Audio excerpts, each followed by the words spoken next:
Jammu Kashmir NC Omar Abdullah सरकार और alliance MLO द्वारा आज कश्मीर में ली जा रही है इमरजेंसी मीटिंग।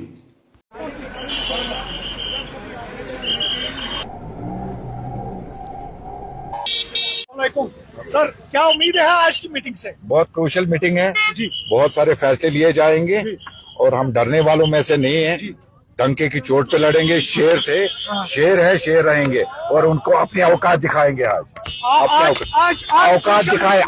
औकात दिखाएंगे। जो भी हमारे साथ छेड़खानी कर रहे हैं उनकी औकात याद दिलाएंगे। बहुत बहुत शुक्रिया। तो ये लोन साहब क्या कहेंगे? कितनी क्रूशियल मीटिंग आज है? ये देखिए, हम अंदर जा रहे हैं और देखते हैं अंदर कौन कौन सी बात पे डिस्कशन होगा और आके इंशाल्लाह जब आप बाहर आएंगे तो पता चलेगा, आपको भी बता देंगे इंशाल्लाह। काफी ज्यादा एक्सट्रीमली यहाँ पर दिखा रहा है कि आपके तय गुस्सा है, क्योंकि यहाँ से जितने भी लीडर्स के वो बता रहे हैं कि उनको नहीं छोड़ेंगे जो इस गवर्नमेंट में मुदाखलत कर रहे हैं। बिल्कुल जनाब, ये मेरे ख्याल से ये अवाम की हुकूमत है। अवाम को फैसला करना है। चुने हुए जो नुमाइंदे हैं उनको फैसला करना होगा।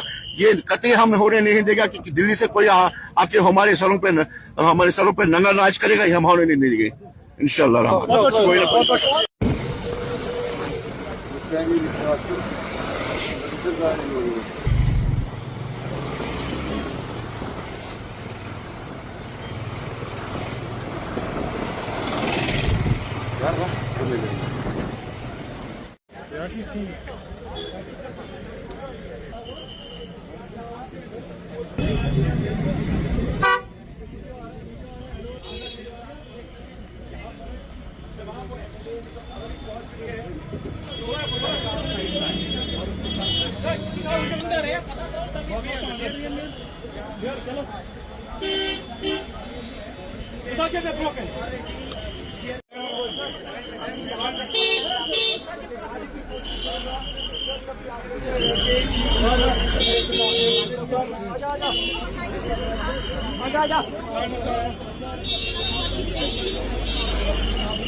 कुछ दिन पहले ही 40 JKAS जो एडमिनिस्ट्रेशन के जो ऑफिसर्स थे उनको ट्रांसफ़र किया गया है।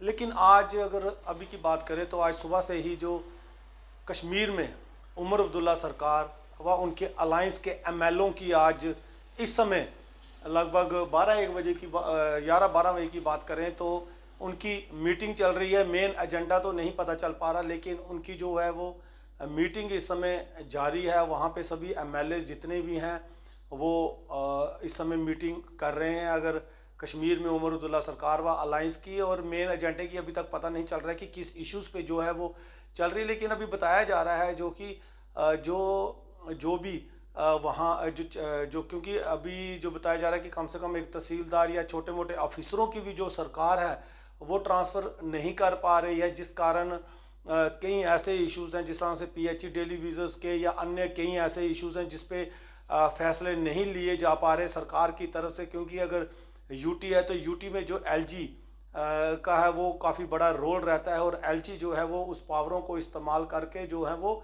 जो काम जो है वो कर रहे हैं। तो इस पे जो है वो अगर सरकार की बात करें तो उनका एतराज़ है कि उनके हाथ में जो वो पावरें नहीं हैं और भी कई ऐसे इश्यूज़ हो सकते हैं जिस पे आज वो अंदर जब मीटिंग के दौरान वो लोग बातें कर रहे होंगे। अभी तक जो बताया जा रहा है कि कश्मीर में जो इस समय NC सरकार और अलायंस MLO की इस समय मीटिंग जो है जारी है। तो मीटिंग इमरजेंसी की जब मीटिंग बुलाई जाती है तो इमरजेंसी मीटिंग मतलब होता है कि एक इम्पॉर्टेंट मीटिंग है।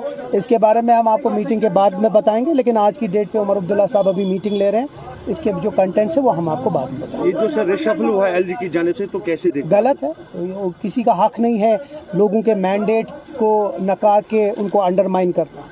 मुझे लगता है जब प्राइम मिनिस्टर साहब, होम मिनिस्टर साहब यहाँ की गवर्नमेंट और यहाँ के लोगों की तारीफ करते हैं तो मुझे लगता है हर एक को उसकी इज्जत करनी चाहिए। मेन मोटिव क्या है सर आज की मीटिंग? वो आपको हम मीटिंग के बाद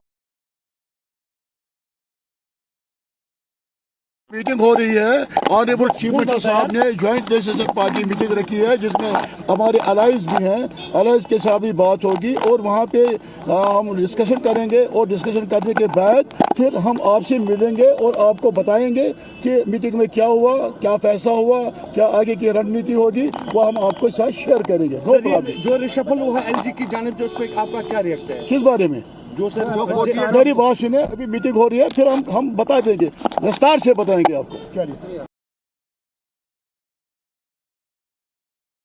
है ये बिल नहीं है, ये एक लीगलाइज्ड डिसएम्पावरमेंट और legalised loot of the Waqf properties जो है, इस बिल का ये नाम होना चाहिए। इस बिल का नाम वक्फ अमेंडमेंट बिल नहीं होना चाहिए। मैं आपको बताती हूँ इस बिल का नाम क्यों होना चाहिए, legalised loot of the Waqf properties act 2025। I will tell you.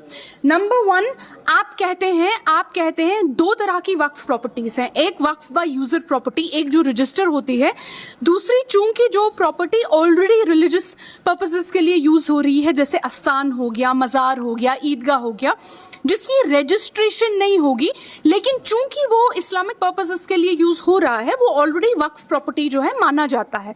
इन्होंने वक्फ बाय यूजर कैटेगरी को ही खत्म कर दिया। इन प्रॉपर्टीज का जो लाखों की तादाद में है, उनका क्या होगा?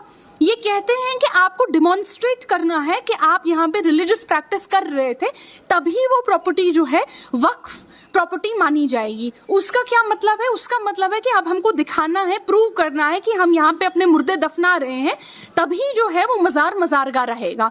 इस तरह का एक बिजार क्लॉज इन्होंने लाया है। और उस वक्त, जिस वक्त हमारी मस्जिदों पे, जिस टाइम हमारी हर मस्जिद के नीचे ये अपना वोट बैंक ढूंढ रहे हैं, वो आपका एक क्लॉज हो गया। आपका दूसरा क्लॉज है, आप कहते हैं कि आप नॉन मुस्लिम्स जो हैं उनको वक्फ बोर्ड्स का, वक्फ सेंट्रल वक्फ काउंसिल का मेंबर बनाएंगे। क्या आप नॉन हिंदूज को टेंपल कमिटीज का मेंबर बनाएंगे? ऐसा तो आपने कोई प्रोविजन नहीं लाया है।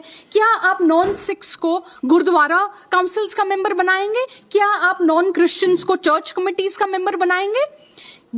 नॉन जेन्स को जैन टेम्पल्स या जैन रिलीजियस इंस्टीट्यूशंस का मेंबर बनाएंगे? नहीं बनाएंगे ना। So then the question remains, what are you doing? यहाँ पे जो वक्फ प्रॉपर्टी में आप नॉन मुस्लिम्स को हमारे रिलीजियस इदारे चलाने के लिए कैसे आप अलाउ कर रहे हैं? They are dying for power. Chandrababu Naidu, उनको दिख भी नहीं रहा है वो कर क्या रहे हैं। इसको छोड़िए, आप उसके बाद कहते हैं कि जुडिशियल बॉडीज में जो है अब सीनियर ऑफिशियल्स जो हैं, अगर गवर्नमेंट प्रॉपर्टी डिस्प्यूट है, senior officials will be the final arbiters.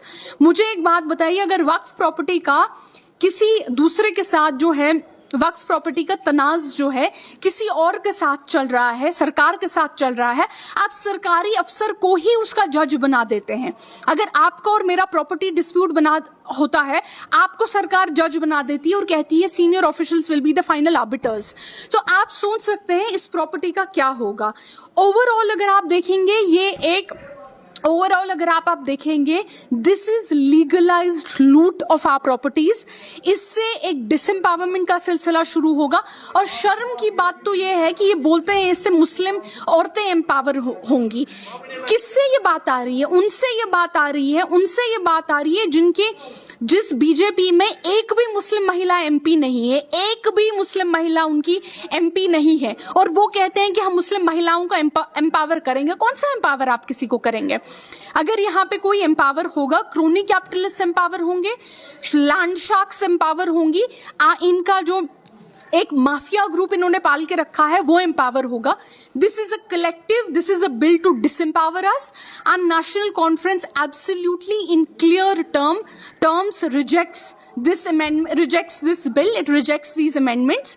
हमारे जो एमपी थे मियां अल्ताफ साहब, अगर आप उनका भी देखेंगे स्टेटमेंट, उन्होंने क्लियरली कहा है कि नेशनल कॉन्फ्रेंस जो है इस बिल को सरासर रिजेक्ट करती है।